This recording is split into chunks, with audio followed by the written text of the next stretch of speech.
Hyderabad chicken gravy ಮಾಡ್ತಾಯಿದ್ದೀನಿ. ಅದಕ್ಕೆ marinate ಮಾಡ್ಕೋಬೇಕು. ಚಿಕನ್ ಮಸಾಲ, ಅರಿಶಿನ ಪುಡಿ, ಉಪ್ಪು, ಖಾರದ ಪುಡಿ, ಹಸಿಮೆಣಸಿನ್ಕಾಯಿ, ಕೊತ್ತಂಬರಿ ಸೊಪ್ಪು, ಕರ್ಡ್ ಇಷ್ಟು ಹಾಕಿ ಕಲಸಿ ಮ್ಯಾರಿನೇಟ್ ಮಾಡ್ಕೋಬೇಕು.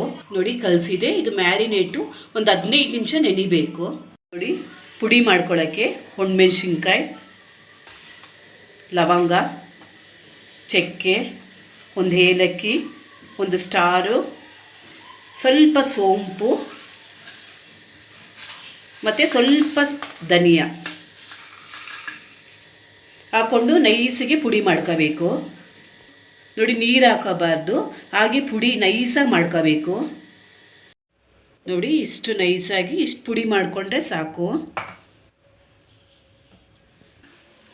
ಕುಕ್ಕರ್ ಇಟ್ಕೊಂಡಿದ್ದೀನಿ, ಅದಕ್ಕೆ ಎಣ್ಣೆ ಹಾಕ್ಕೊಳ್ಳಿ. ಸ್ವಲ್ಪ ಎಣ್ಣೆ ಹಾಕ್ಕೊಳ್ಳಿ. ಎಣ್ಣೆ ಇಲ್ಲದೇನೂ ಇರಬಾರ್ದು, ಜಾಸ್ತಿ ಎಣ್ಣೆನೂ ಹಾಕಬಾರ್ದು.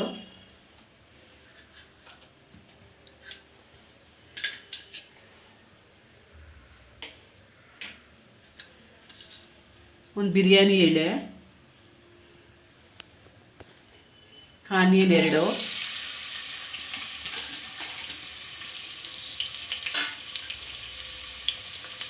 ಹಾಗೆ ಸ್ವಲ್ಪ ಹಾಗೆ ಕಲಿಸ್ಕೊಡಿ. ನೋಡಿ ಇದು ಬ್ರೌನ್ ಆಗಬೇಕು. ಬ್ರೌನ್ ಆಗೋವರೆಗೂ ಹಾಗೆ ತಿರುಗಿಸ್ಕೊಡ್ತಾ ಇರಬೇಕು. ನೋಡಿ ಇಷ್ಟು ಬ್ರೌನ್ ಆಗಿದೆ, ಇಷ್ಟು ಬ್ರೌನ್ ಆಗಬೇಕು. ಶುಂಠಿ ಬೆಳ್ಳುಳ್ಳಿ ಪೇಸ್ಟ್ ಹಾಕ್ಕೊಳ್ಳಿ. ಹಾಗೆ ಇದನ್ನು ಕಲಿಸ್ಕೊಡ್ಬೇಕು ಸ್ಮೆಲ್ ಬರೋವರೆಗೂ. ಶುಂಠಿ ಬೆಳ್ಳುಳ್ಳಿ ಪೇಸ್ಟ್ ಸ್ಮೆಲ್ ಬರಬೇಕು. ಮತ್ತು ಸ್ಟವ್ ಸ್ಲೋ ಫ್ಲೇಮಲ್ಲೇ ಇರಬೇಕು.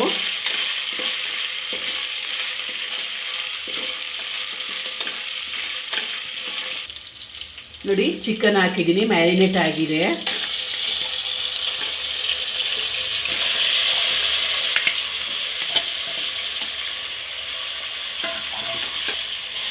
ನೋಡಿ ಹಾಗೆ ತಿರುಗಿಸ್ಕೊಡಿ. ಚೆನ್ನಾಗಿ ಎಣ್ಣೆ ಬಿಟ್ಕೋಬೇಕು, ಆ ರೀತಿ ತಿರುಗಿಸ್ಕೊಡ್ಬೇಕು.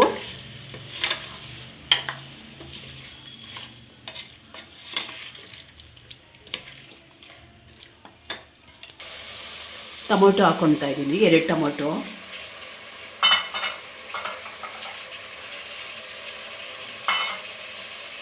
ಹಾಗೆ ಸ್ವಲ್ಪ ಕಲಿಸ್ಕೊಡಿ.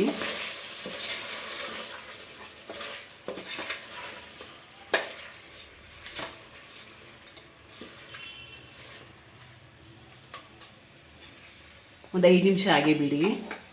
ಇದಕ್ಕೆ ಸ್ವಲ್ಪ ಉಪ್ಪು ಖಾರ ಬೇಕು ಅಂದರೆ ಹಾಕ್ಕೊಳ್ಳಿ. ನೋಡಿ ನೀರು ಹಾಕ್ಕೊಳ್ತಾ ಇದ್ದೀನಿ, 1 ಲೋಟ ನೀರು ಹಾಕ್ಕೊಳ್ಳಿ. ಇದು ಚಿಕನ್ ಮ್ಯಾರಿನೇಟ್ ಮಾಡಿದ್ದೀನಲ್ಲ ಅದೇ ಬಟ್ಲಿಗೆ ನೀರು ಹಾಕ್ಕೊಂಡಿದ್ದೀನಿ.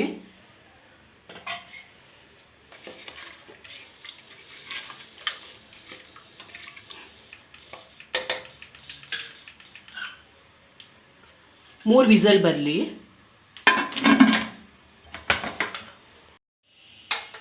ಮೂರು ವಿಸಲ್ ಬಂದಿದೆ.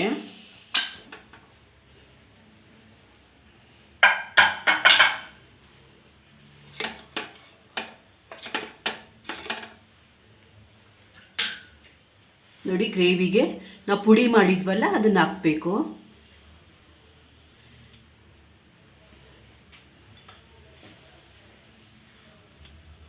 ಹಾಗೆ ಸ್ವಲ್ಪ ಕಲಿಸ್ಕೊಡಿ.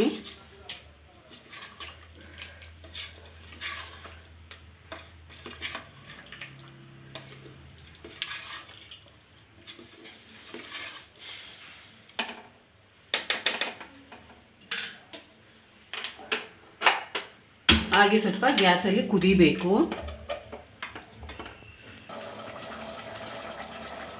ನೋಡಿ ಇದು ನೀವು ಇದನ್ನು ಸಾರು ಥರನೂ ಮಾಡ್ಕೋಬೋದು, ಇಲ್ಲ ಗ್ರೇವಿ ಥರನೂ ಮಾಡ್ಕೋಬೋದು, ಮತ್ತು ಡ್ರೈ ಫ್ರೈ ಸಹ ಮಾಡ್ಕೋಬೋದು.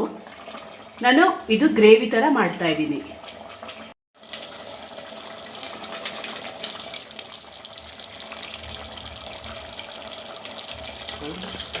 ನೋಡಿ ಹೈದ್ರಾಬಾದ್ ಚಿಕನ್ ಗ್ರೇವಿ ರೆಡಿಯಾಗಿದೆ. ಈ ರೀತಿ ಮಾಡಿ ನೋಡಿ, ತುಂಬ ರುಚಿಯಾಗಿರುತ್ತೆ. ನೀವು ಮಾಡಿ ನೋಡಿ. ನಾನು ಇದು ಮಾಡಿರೋದು ನಿಮ್ಗೆ ಇಷ್ಟ ಆದರೆ ನನ್ನ ಚಾನಲ್ಗೆ ಲೈಕ್ ಕೊಡಿ.